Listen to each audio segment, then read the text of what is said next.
Kirk here. I'm excited to share this project with you. I'm calling this project the Escape Room. And I know the Escape Room is a popular game to do.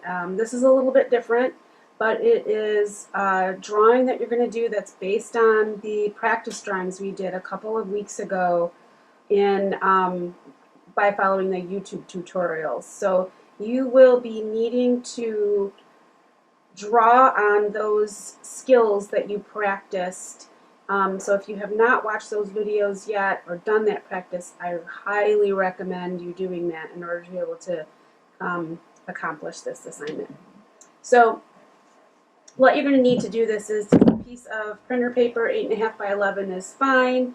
You need a pair of scissors, you're going to need a ruler, and you needed a pencil and an eraser.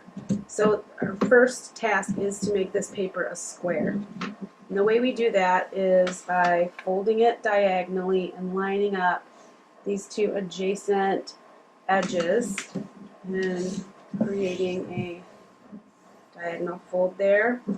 And then this gives us this extra piece that we're going to cut off.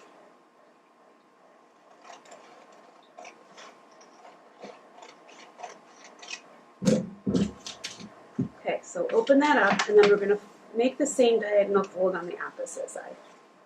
So it'll look like we have an X folded into our square piece of paper. So you can see that we have this X in it. Now what we're going to do is make some folds that meet up with this X, this intersection. You do that by turning up the side, keeping these sides lined up with each other, and just line it up without going over that intersection. Make a nice crisp crease, open it up, rotate, and do the other side. Roll it up, line up your edges, your sides, make your crease, open, rotate, roll up, bring it right to that intersection, make a crease, open it up, and this is our fourth side. Okay, so now by doing that we've created this inner box, and this is going to become the back of our escape room.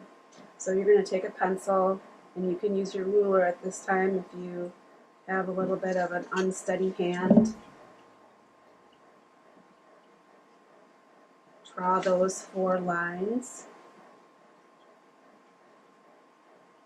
and create that square. The next thing you're going to do is you're going to create diagonal lines from the corner to the corner. Again, feel free to use your ruler. I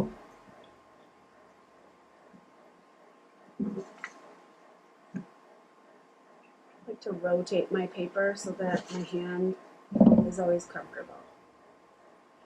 Okay, so now let's take a look at this, and I want you to envision a room. This is the floor, these are the side walls, and this is the ceiling, and then this is the back wall. So this is your 3-dimensional space that you're going to turn into a fantasy escape room. It could be anything. You could make it a traditional bedroom or living space, or you could create something that's a little more abstract, like something that takes you into another world, so to speak. I'm thinking about the tutorials that you created buildings, you created 3-dimensional letters, and you created 3-dimensional shapes. So any of those could be applied to this. I've got a couple examples to show you. Here is the traditional room space. The vanishing point, I should point out to you, is right in the middle. It's that intersection. So when you're using your VP, there it is, right in the middle. So if you see, when you're creating shapes like furniture, you would be using the vanishing point for those sides of all of your geometric shapes. Let's see, the bed lines up with that. So there's this edge of the bed. You can do lettering. Lettering follows the same laws, follows the vanishing point.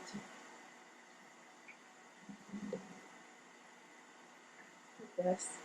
And then on walls, your verticals are true. And on things that are on the top or the bottom, the horizontals are true.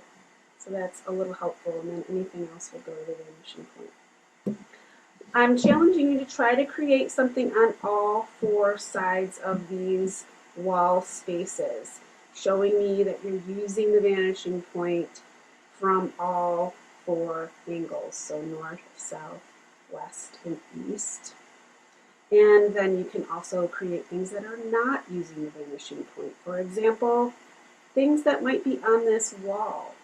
Those are, we're looking at them directly, so they do not use the vanishing point. So here is a square mirror that is reflecting the door that is out of view.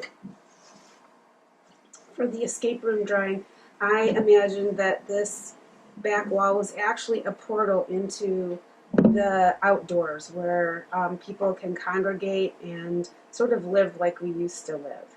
So I used the vanishing point in order to create my crosswalk. You can see that's lining up there and there. I used the vanishing point to create the lettering, just like before. See that all of the tops of the letters line up with the vanishing point, as well as the arrow does. This is an example of just using scale, you know, the relationship of the size of something to make something look 3D. So it's closer to the back of the room, it's narrower. And as it gets towards us, it's wider. So you can use scale as well. Just like scale applies in this picture, we're looking way off into the distance, seeing the skyline and trees and plains that we know are huge objects, but in this context are small. So not only should you be using the vanishing point, you should also be thinking about scale. Color it in, take a picture of it, turn it in on Google Classroom, and I can't wait to see what you come up with. Take care.